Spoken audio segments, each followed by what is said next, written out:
relação entre o exercício físico e um ataque do coração? Nos últimos dias, uma notícia chamou bastante a atenção. Um jovem de 21 anos morreu em Uberlândia enquanto fazia uma atividade física numa academia da cidade. Segundo informações, ele tinha um problema cardíaco. E algo assim sempre nos causa um estranhamento, a gente assusta, né? Por isso, nós convidamos o cardiologista, Dr. Frederico Homem, para explicar melhor situações como essa. Porque a gente sabe, obrigada por ter vindo, viu, Prazer Frederico? é meu, obrigado pelo convite. Porque a gente sabe, exercício é prescrito por vocês, porque a gente sabe o quanto faz bem. Mas quando vem algo dessa forma, a gente assusta. É porque, o que explica esse tipo de situação? É um problema que tinha e não tinha acompanhamento, né? O que pode levar a um ataque do coração enquanto a gente pratica atividade física? Bem, esse é um contexto um tanto quanto complexo. Sabe-se que, obviamente, a atividade física ela é necessária, a atividade física ela é imprescindível para a nossa saúde. No entanto, há necessidade de que as pessoas estejam seguras, estejam aptas do ponto de vista clínico, do ponto de vista cardíaco, para realizarem uma atividade física e que essa atividade seja também adaptada, seja ajustada para as condições dessa pessoa. Sejam elas cardiovasculares, sejam elas ortopédicas. O que acontece é que no pico do exercício físico existe uma grande liberação de adrenalina. O sistema nervoso simpático, ele age desta forma. Então, existe uma elevação da frequência cardíaca, existe elevação da pressão arterial, existe uma vasodilatação da musculatura para que estejamos aptos para a realização de uma atividade, de certa forma, vigorosa para a nossa condição. Neste período, as pessoas que possuem alguma predisposição cardíaca, sejam elas já pré-estabelecidas, como esse paciente que tinha uma doença cardíaca importante, uma doença cardíaca grave, pacientes que já tiveram, por exemplo, infarto do miocárdio, essas pessoas, nessas situações, elas podem estar suscetíveis a mecanismos de arritmias e complicações cardiovasculares. Apesar disso, a nossa intenção jamais seria restringir e impor limitações. No entanto, é necessário que essa pessoa esteja em condições adequadas, apta para a realização da atividade. E o primeiro passo seria, realmente, vou começar uma atividade física. Seja um esporte, a corrida, seja a musculação, enfim, qualquer atividade. O primeiro passo, antes de tudo, se eu tenho ou não problema de coração, é saber quanto anda o nosso coração. Exatamente. Com exames. Exatamente. O primeiro passo é, obviamente, uma avaliação clínica bem realizada. Então, se essa pessoa ela já tem algum sintoma, cansaço, fadiga, falta de ar, dor no peito, história familiar de algum parente que tenha apresentado morte súbita, se essa pessoa tem desmaios, se na avaliação clínica o médico, o cardiologista ou o médico geral constata alguma anormalidade na ausculta, por exemplo, essa pessoa tem um sopro, essa pessoa está hipertensa, e o mínimo seria pelo menos a realização de um eletrocardiograma e no caso de alterações, a necessidade de que essa investigação ela seja ampliada. Para você ter ideia, a Sociedade de Medicina Esportiva da Itália, elas são muito rigorosas em relação à questão da atividade física. No Brasil, nós não temos uma legislação, nós não temos leis, regras que coloquem uma obrigatoriedade para essa avaliação. No entanto, os conselhos de educação física, as sociedades de cardiologia, as sociedades médicas, elas atentam para esse detalhe e elas colocam como uma indicação plausível que essa pessoa se submeta a uma avaliação e a exames, né, quais sejam necessários, antes da realização de atividades físicas, principalmente as mais vigorosas. E aí, a partir do momento que verificou-se isso, eu preciso informar o profissional de educação física, porque nós teremos que ter cautela e observação, porque o exercício que eu faço, ele talvez não possa fazer. Exatamente. A regra, assim, não uma regra, né, mas uma recomendação seria uma atividade física de moderada intensidade, com exercícios aeróbicos, intercalados com exercícios de carga, com pelo menos 150 minutos por semana. A atividade de moderada intensidade é aquela que gera um aumento de frequência cardíaca que oscila até 70% a 80% da frequência cardíaca máxima. Essa frequência máxima ela é calculada a partir da idade de cada pessoa. Então, um cálculo simples, 220 menos a idade. Se a pessoa tem 40 anos, 180 seria a frequência máxima. Uma atividade de intensidade moderada seria 70% a 80% desse valor. Entendi. Obviamente, outros detalhes eles têm que ser contemplados, principalmente questões ortopédicas, lesões prévias e, obviamente, a atividade física deverá também atender essa demanda e ser ajustada para que a pessoa também não tenha lesões, né, não tenha para comprometimento. Que seja de forma segura e agradável, né, doutor Frederico? Isso é questão de agradável, principalmente, que eu sempre falo para os meus pacientes, é que procurem uma atividade física que você goste. Sim. E não tente, esta é melhor do que aquela. Não adianta a pessoa ser encaminhada para uma natação se ela não gosta de piscina. Então, a atividade física também tem que ser ordenada do ponto de vista mental. Eu vou deixar uma pergunta para você, né? De que forma o exercício físico protege o nosso coração. O que faz, né, nesse músculo da vida? Para trazer aqui a pergunta do Igor, ele tem 29 anos, um abraço para você, Igor. Ele é cardiopata, então ele já sabe. Gostaria de saber, juntamente com a equipe do Você, se eu poderia fazer academia. E ele nos contou que tem marca-passo e fez uma cirurgia para a troca da válvula aórtica. E aí? Boa pergunta dele, Excelente né? pergunta. E ele é novo, 29 anos. O exercício físico, né, ele protege e essa proteção ela é alcançada de forma gradual, a médio e longo prazo. Porque, como eu disse a vocês, o pico do exercício físico, ele é uma atividade adrenérgica. A atividade física a médio e longo prazo é justamente o contrário. Ela exacerba o sistema nervoso parasimpático, que faz justamente o contrário do sistema simpático. Então isso leva, às vezes, a uma bradicardia funcional, vasodilatação, controle pressórico e, obviamente, todos os outros, os outros benefícios, né? Força, resistência muscular, melhora a pressão arterial, melhora o consumo de gordura, o consumo de açúcar pelo organismo. Então, essa modulação, ela se alcança dessa forma que se protege o organismo. Para um paciente que tem marca-passo, o marca-passo não necessariamente ele vai limitar ou contraindicar a atividade física. Esse paciente, obviamente, não poderá fazer alguma atividade física de contato, mas não há restrições para atividade física pelo dispositivo. Se ele tem marca-passo, se a válvula dele está funcionante, o que vai ou não determinar a intensidade ou o tipo de exercício ao qual ele esteja apto é a condição cardíaca dele. Então ele precisa procurar um cardiologista, fazer uma avaliação clínica, um eletro, um eco, eventualmente um teste ergométrico, para que a atividade então seja modulada de acordo com a condição dele. Vocês sempre pedem para a gente observar o nosso corpo, e aqui no Você a gente tem conversado com os profissionais da área da saúde que sempre nos recomendam e orientam isso, né? Para que prestemos atenção ao nosso corpo. E aí a Ana Márcia percebeu o seguinte, ela falou, Mônica, às vezes eu sinto meu coração bastante acelerado e ela começa a tossir bastante. Isso é perigoso? Ela pode fazer academia? É um sinal de que tem algum problema do coração, doutor Frederico? Acho que inicialmente precisa se avaliar qual é a intensidade dessa taquicardia. A princípio, não. Mas como todos os pacientes, uma avaliação mais acurada ela precisa ser feita. No caso dessa paciente especificamente. Para ela poder saber qual é o exercício. Com segurança, se a atividade estaria amplamente liberada para ela. A gente está falando desse equilíbrio, dos exames, né, da cautela. Tem alguém que é contraindicado ao exercício? Existe isso ou não? Não existe contraindicação ao exercício. Tem até um professor meu da faculdade que sempre falava isso. Existe a pessoa que é contraindicada a determinado exercício. Então, mesmo pacientes com cardiopatias graves, pacientes com restrições, esses pacientes podem fazer atividade, mas no caso, como qualquer um, ela tem que ser adaptada para a condição dele. Tem uma pessoa que nos escreveu o seguinte, que está com ateramatose na veia. Isso pode afetar o coração e, consequentemente, pode limitar a capacidade de exercício? A ateromatose é o depósito de gordura nos vasos. Então, esse sim. paciente, essa pessoa, ela é suscetível a infarto, a eventos vasculares.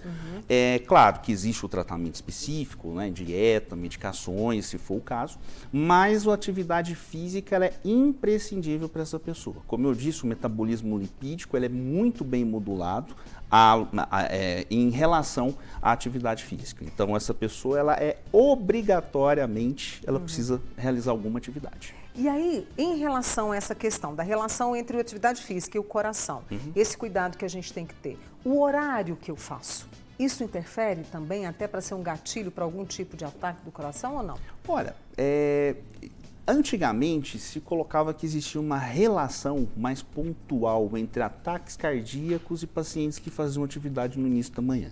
No entanto, essa correlação ela não é exata, ela não é específica. Tá. Então, a resposta é não.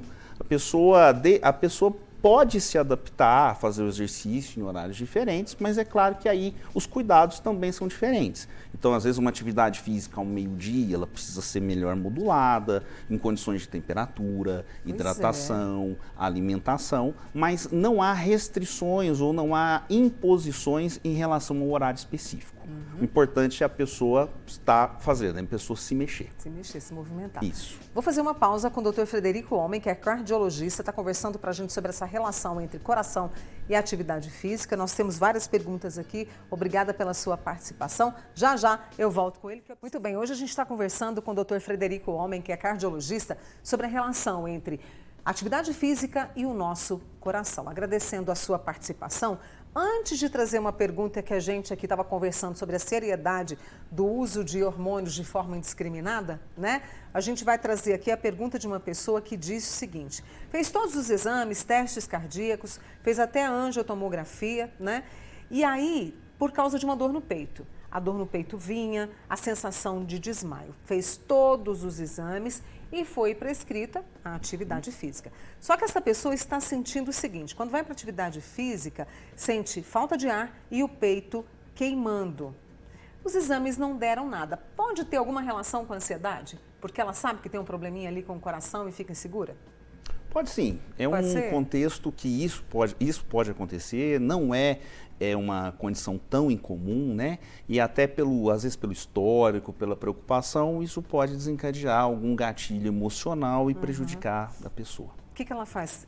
Gerencia o estresse e a ansiedade? A primeira coisa é gerenciar o estresse e reavaliar a questão da atividade física. Às vezes descadenciar um pouco, começar com uma atividade um pouco mais leve, gradativamente ir aumentando, mas é importante também avaliar do ponto de vista mental e psicológico. Eu falei da questão dos hormônios. Algumas pessoas fazem uso, né, de hormônios, de medicamentos que não são para atividade física e acabam criando ali uma relação para o ganho de músculos.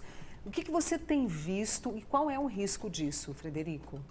Bom, o uso de hormônios do ponto de vista estético ou para aumentar a performance esportiva, ele é totalmente contraindicado. Tá. Todas as sociedades de medicina esportiva, de cardiologia, de endocrinologia não recomendam o uso dessas substâncias com essa finalidade.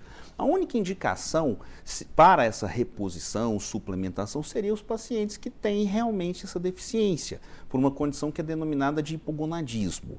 Do ponto de vista estético ou esportivo, isso é totalmente contraindicado. O uso de hormônios a longo prazo, ele pode ter diversos comprometimentos orgânicos. Sistema cardiovascular, hipertrofia miocárdica, depósito de gordura nas artérias, então ateromatose mais severa, que vai culminar em infarto, derrame, hipertensão, fora outros órgãos, né?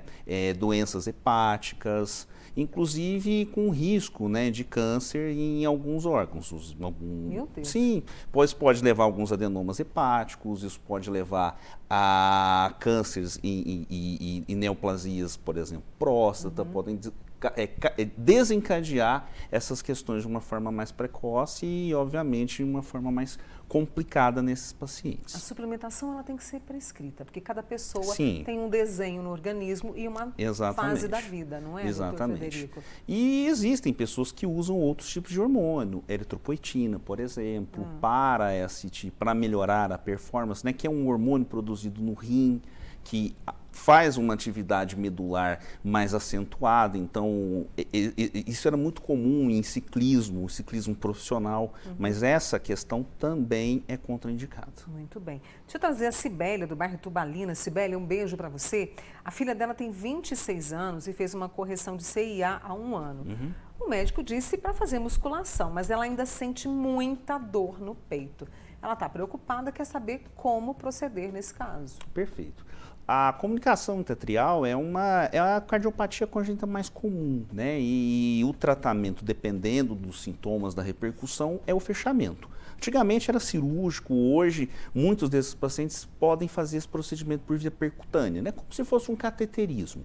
Se essa comunicação foi tratada, ela está fechada, do ponto de vista clínico ela está compensada, não há restrições para atividade física e seguramente a dor que ela sente não é de origem cardíaca. Então, seria uma paciente, claro, a partir do momento que for avaliada, uma paciente, a princípio, sem contraindicações para atividade.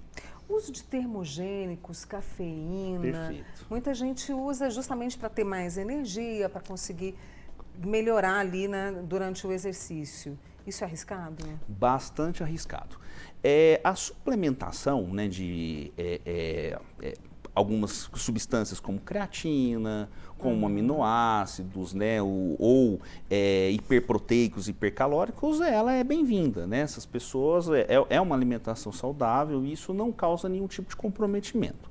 No entanto, essas medicações termogênicas, elas têm um efeito simpático, têm um efeito adrenérgico, né, que pode similarmente chegar perto do que seria, por exemplo, uma anfetamina. Então, esse paciente tem aumento da frequência cardíaca, aumento da pressão, às vezes aumento da temperatura. E isso, dessa forma, como ele age no organismo, né, nessa medida totalmente anárquica, né, sem essa regulação, é totalmente deletério. Então, termogênicos, não. E cafeína em excesso, não. As pessoas confundem o uso de cafeína para atividade com o fato de tomar um café. A cafeína que existe numa xícara de café que nós consumimos, ela é muito pequena. Certo. No entanto, nesses suplementos, nesses comprimidos, doses acima de 50 miligramas, elas já podem trazer consequências deletérias para a pessoa. Então, não está indicado. Uma arritmia. Exatamente, uma elevação pressórica. Teve mais uma pessoa que mandou uma pergunta para a gente, que foi o seguinte: depois de uma cirurgia para fechamento de CIA, é isso mesmo? É normal sentir cansaço até quando você gira a chave para abrir a casa? O que pode fazer? Foi indicado o marca-passo, mas os médicos não quiseram fazer e também, assim, tem muito inchaço, falta de ar, e aí o exercício para essa pessoa já é algo que precisa ser avaliado com muito critério, doutor Frederico? Sim, essa paciente, pelo que ela está relatando, é uma paciente que está descompensada do ponto de vista cardiovascular. Então, cansaço, edema, né, que é um inchaço. Então, essas não são condições clínicas normais. E também não é normal sentir-se dessa forma após a cirurgia. Então, essa paciente, primeiramente, ela precisa de compensação clínica das condições para que depois ela esteja apta a fazer a atividade. Arrumar a casa, né? Exatamente. Arrumar a casa para poder seguir em frente. Então, nesse momento, lembra que você me perguntou se haveria contraindicação. A contraindicação seria esse caso, neste momento. A nossa querida Gerva de Uberaba me contou que está sedentária há 5 anos. É hipertensa, tem bloqueio total esquerdo e um problema na mitral. Ela pode fazer caminhada? Ela tem 69 anos. Um beijo, Gerva. Pode. O ideal é que essa paciente faça uma avaliação cardiológica criteriosa, né? A caminhada já é uma atividade com impacto bem leve, então geralmente não é uma atividade contraindicada, mas essa paciente também não pode se dar ao luxo de não fazer uma avaliação precisa para que ela tenha mais segurança. Muito bem. Fui chamada na escola do meu filho, que tem 8 anos, depois da educação física, passou mal, sentiu falta de ar, desconforto no peito, quase perdeu a consciência. Fez eletrocardiograma, fez os exames necessários, deu tudo normal. O médico pediu para ele fazer uma atividade física, que ela não precisava preocupar, mas coração de mãe, né, Sente. se preocupa e ela está perdendo o sono. Será que pode ser problema no coração? Quais outros exames que poderiam ser feitos? Bom, uma criança que tem, né, esse tipo de sintomatologia após atividade física, ela precisa realmente passar por uma avaliação rigorosa. Então, esse paciente, ele precisa ser avaliado clinicamente, né? Então, avaliar se esse paciente não tem um sopro, a família, definir melhor esses sintomas, realizar um ecocardiograma para uma avaliação estrutural e, às vezes, até uma ergometria na criança para avaliar qual é o comportamento do sistema cardiovascular na situação de esforço, porque aí você consegue fazer uma análise mais específica, mais ajustada sobre essa condição na questão do esforço físico. Foi interessante o que ela trouxe, porque a gente tem educação física nas escolas e até para este momento, né, a criança está ali saudável, é importante este olhar e essa consulta antes. Ah, sim, né? Assim como o coração de mãe é complexo, o coração do cardiologista também é. Então, não há problema nenhum em ter um excesso de zelo. De zelo, exatamente. A querida Maria de Lourdes sente queimor no peito, dançava, não aguenta mais dançar, sente muito cansaço, não consegue fazer uma atividade pesada. Só de varrer a casa ela sente esse queimor. Já fez cateterismo, faz hemodiálise e não sabe mais o que fazer para ter qualidade de vida. É um caso delicado? Esse é um caso delicado. A paciente já tem um antecedente de doença renal, então os pacientes que são portadores de doença renal crônica, eles também são predispostos a doenças vasculares, né? E o que eu recomendaria para ela é uma reavaliação cardiológica, inclusive talvez até com uma reavaliação da parte coronária, porque o sintoma dela de dor no peito chama atenção para a gente pensar num possível quadro de angina. Essa precisa se cuidar. Maria de Lourdes, um beijo para você. Para a gente fechar, o Ronaldo tem 59 anos, hipertensão, diabetes, fez exames, ecocardiograma, fuma. Pode fazer exercícios rapidamente? Pode. Além do exercício, é mudar completamente a vida deles. Parar de fumar, Ronaldo. Vamos parar de fumar? Faça o compromisso aí conosco, tá bom? Muito obrigada. Eu que agradeço. Viu, Frederico? Foi uma honra te receber aqui. Prazer é sempre meu. Obrigada. Dr. Frederico Homem, ele que é cardiologista, nos ensinando mais sobre o nosso coração e essa atenção toda, tá?